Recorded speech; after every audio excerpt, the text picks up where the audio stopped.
The American dream promises that anyone can make it if they work hard enough and play by the rules. Anyone can make it by pulling themselves up by their bootstraps. Baloney.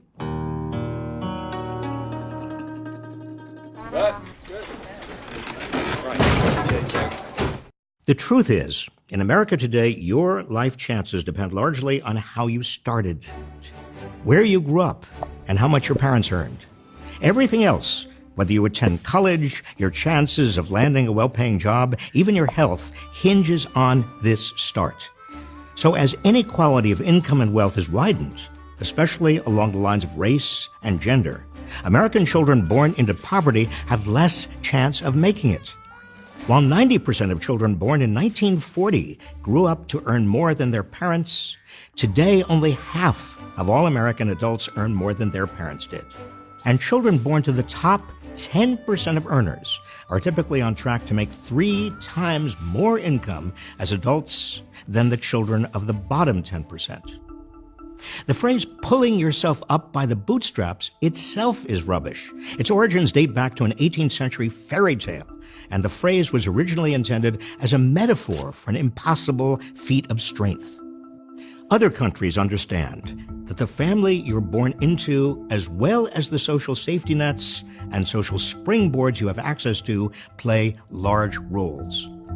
Children born in Canada, Denmark, or the United Kingdom, nations without America's degree of inequality, nations which provide strong social safety nets and public investments, have a greater chance of economic success than children born poor in America. Individuals in those countries are blamed less for their personal failures and credited less for personal successes. So why is America still perpetuating the fallacy of the self-made individual? Because those in power want you to believe it. If everyone thinks they're on their own, it's easier for the powerful to dismantle unions, unravel safety nets, and slash taxes for the wealthy. It's in their interest to keep the American dream deeply rooted in our psyche, the assumption that you determine your destiny alone. So we don't demand reforms that are necessary. Paid family and medical leave, for example, or early childhood education, accessible childcare, and policies that lift every family out of poverty. So let's stop perpetuating this myth of the self-made individual, and let's start rebuilding the American dream by creating opportunities for all, not just those who are already wealthy, privileged, and well-connected.